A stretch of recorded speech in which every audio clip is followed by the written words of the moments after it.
I'm Lexi. I'm in the US. And it's the 1st of June, hopefully. And that means that I've got some new stuff to try. Not nearly as much as last month. That was pretty epic, wasn't it? But still, a nice little batch of stuff. We're going to start with the popsicle. We don't have frozen things here too often, and I don't want this to melt. I'm going to put the box up here. This is a new Outshine bar, and I love Outshine bars. They are by far my favorite popsicles. And this is the pineapple coconut version. There's 2 other versions of these blended bars, and I really, really want to try them both. I just haven't come across them yet. But when I do, don't you worry, they'll be right here on camera.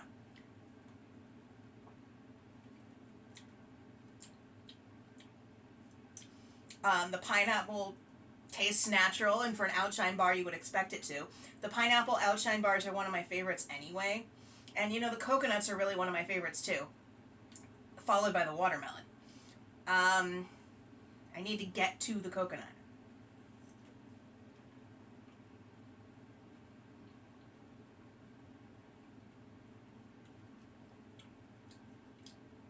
I don't usually bite popsicles.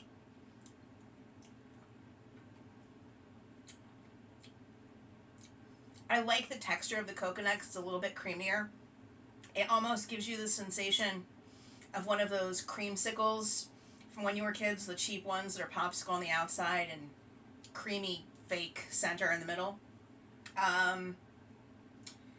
Typically, I am not actually a pina colada fan. I like coconut, I like pineapple, I don't like them together. That's going to hold true for this one a little bit. It's still very good because I do like the individual flavors. So I think I will give it a 6. Part of that's on the basis that the Outshine bars in general are all very good. I am going to stick this in the freezer so I can finish it later and be right back so we can get to the rest of this stuff. I don't need this melting all over my table. Now, to continue, I've got 3 Pringles today. Pringles is doing a collab with Miller Lite. And there's a beer can chicken, a beer braised steak, and a grilled beer brats. I heard of the chicken and the brats, but I didn't know the steak existed. There was like no marketing for that one. It just magically appeared with the other 2. But did I show you this? There you go. Beer can chicken. I tend to like meat flavored chips, so hopefully these will be good.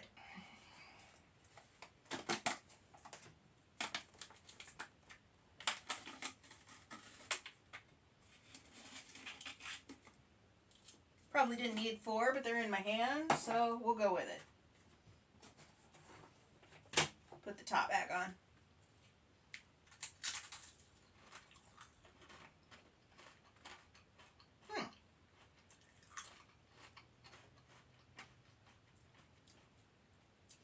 I don't typically like the taste of beer, except in like beer cheese for dipping a pretzel in, or that beer mustard that you may have seen me use a few times.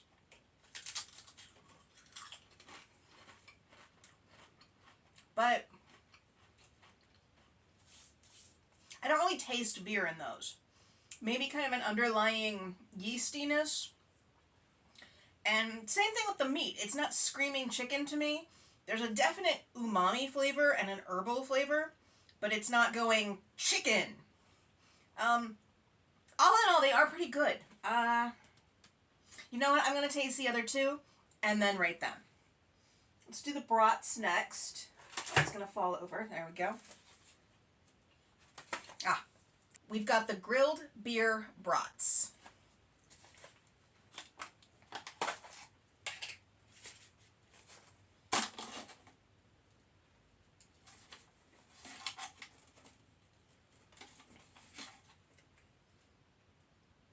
We'll do a mixed stack at the end because we can. I mean, that's half the fun of Pringles, right? Mixing the different flavors. These smell almost burned. You know that charred burnness that sausages get when you do them on the barbecue?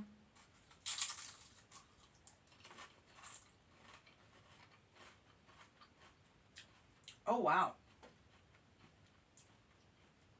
Again, I'm not getting the beer, but I'm definitely getting a smokiness, that charriness. And to me, they taste more like hot dogs than brats. There's some people that would say there's not much of a difference, but at least in my head there is. I like these.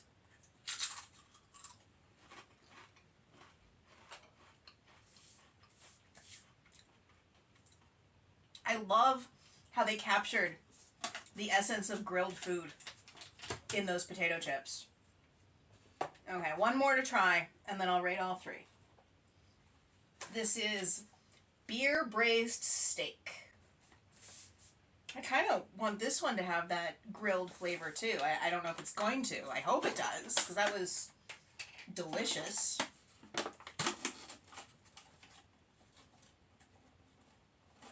I don't know why I'm sticking with 4. Even if we do a mixed stack, I'm going to only eat 1 mixed stack and not 2.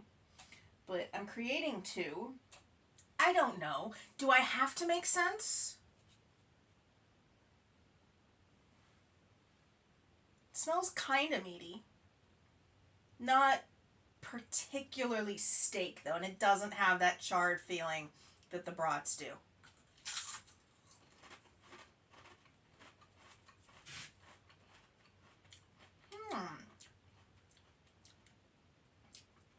There's something with a little more tang to this.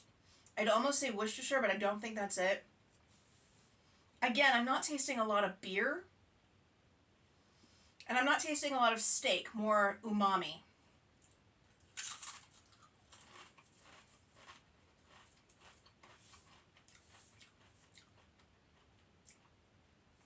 I wonder if the ingredients will give me any clue to what I'm tasting. From the looks of the ingredients, there's no meat in this. There's beer extract and yeast extract and some kind of yeast. And they're getting the meat flavor with a combination of garlic powder and paprika and onion powder. I think what I'm actually tasting is there's buttermilk in these. And that would make sense since I said it was a little bit of a tang. I don't know why you'd put buttermilk in a steak flavor, but it does kind of work. I'm going to say that the chicken is my least favorite, and I'll give that a 5. Followed by the beer braised steak at a 6. And the brats are by far the best of the 3 with a 7. Like I said, let's see how the mixed stack is, just because we can.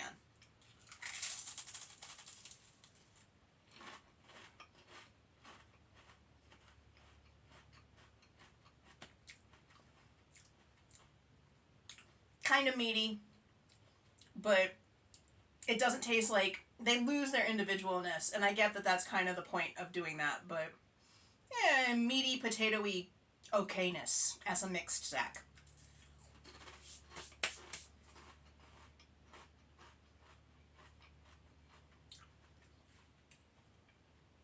All right. Well, the thing I have the highest hopes here are the Oreos, so we're going to do those last. We'll try this next. I've got Hostess Donut Apple Fritter Rings. And they're supposed to pull apart, which kind of gives... Have you seen those mochi donuts? I've seen, like, reels, but I've never seen one in person, but it kind of gives that vibe, almost. That's what they look like out of the package. And yeah, they pull apart okay. Is that actually a piece of apple? I don't think it is. It might be.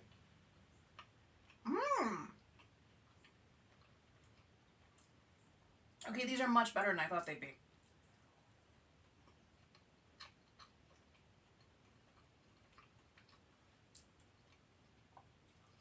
I would not be at all surprised if that is real apple in there. I'm not going to bother with the ingredients, but it does taste like real apple. There's a pleasant cinnamon. The glaze isn't too sweet. It's about what you'd expect it to be. The texture is nice. It's a basic cake donut kind of texture. The pull-apart aspect is kind of fun.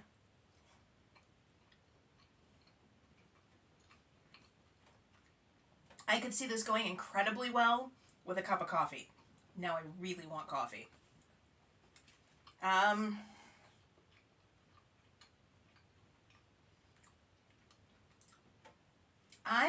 gonna give those an 8.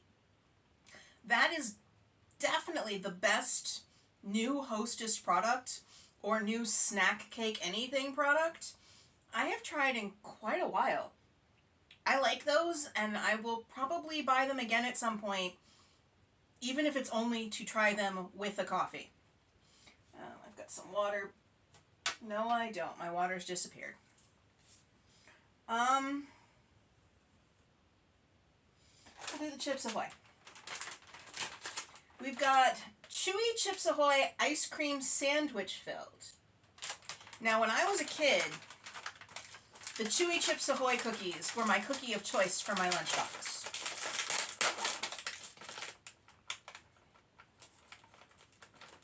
Come on, come out. Here we go. Just one. They look a little bit thicker than what I remember the standard Chewy Chips Ahoy's looking like. I remember those being fairly thin, but that makes sense because these have a filling in them.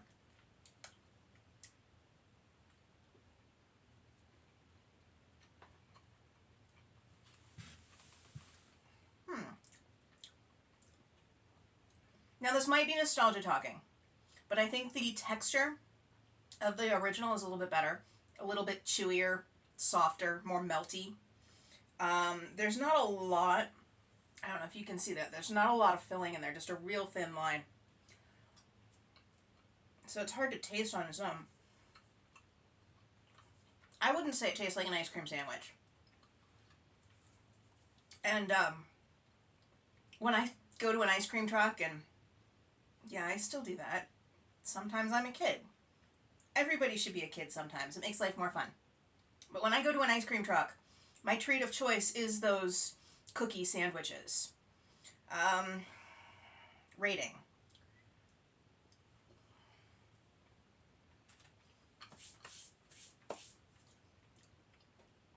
They fall firmly into the okay pile. They're perfectly good, but they're nothing that I have to eat again. So I'm going to give them a 5. Now this, I've been looking for quite a while. Butterfinger has never put out variations, and this is a salted caramel Butterfinger. So excited to see what they come up with. Or what they came up with, rather. So we've got, have you seen the blonde chocolate? There's not a lot of it, but there's a few things that are doing the blonde chocolate, and I tend to really like them. But we've got a blonde chocolate kind of coating.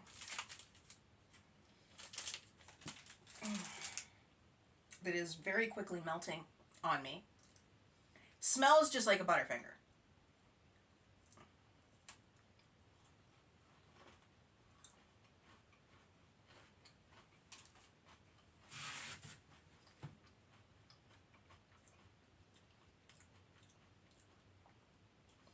First thing I'm going to say is what I say about a lot of salted caramel things.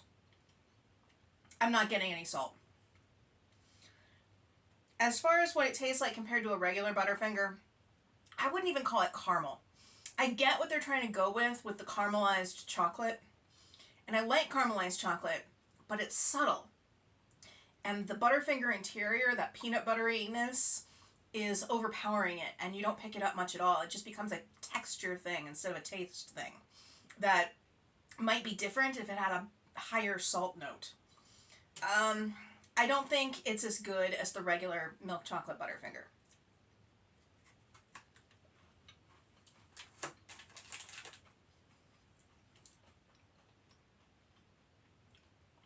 Again, it's perfectly fine, but I don't think it's going to jump in my cart again. So I'm just going to give that one a 5 as well. Now, that being said, I've seen announcements in the next year or so for 2 more Butterfinger flavors, which look far more exciting than the salted caramel. So subscribe and watch, because I'm going to get them eventually. Last thing. I'm used to how long the last 2 videos were. I'm surprised that we're almost done already. This is the chocolate covered pretzel Oreos. And in theory, the cookie is pretzel flavored with a chocolate cream. We'll see how that goes. I wonder if they salted it. I hope they salted it. Pretzels just aren't pretzels if they're not salted, even if they're chocolate covered.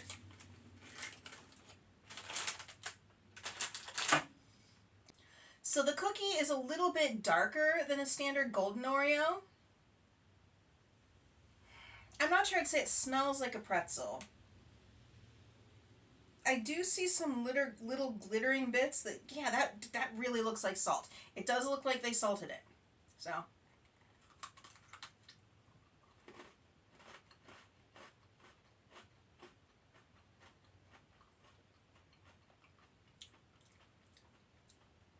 They did salt it. And you can taste it. It's not overwhelming. It's not like you're biting into a salty cookie. It's just a little trace. But I don't think the cookie tastes like pretzel in the slightest.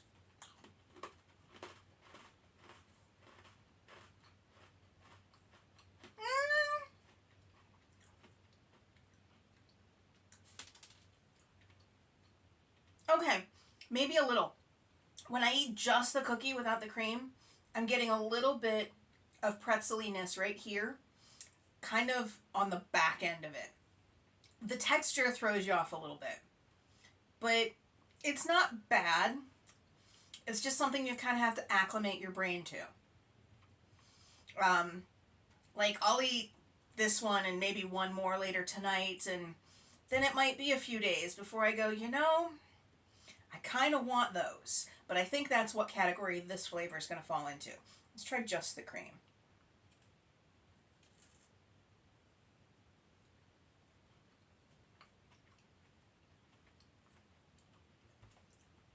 Oreo does cream well.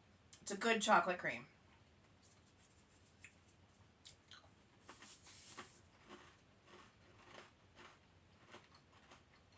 You know what would be fun with these? And since Oreo does the chocolate-covered Oreos anyway, they're really missing out if they don't take those and cover them in chocolate. That would be divine. But I'm going to give those... a 6. But they're probably going to grow on me. In a few days, I'm probably going to want some.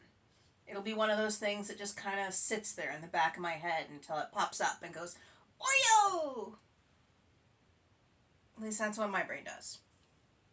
But we have made it through this month's pile, and that's all I've got for today. So if you could give the video a thumbs up and subscribe if you haven't already, I'd greatly appreciate it. And as always, I'll see you next time. Bye!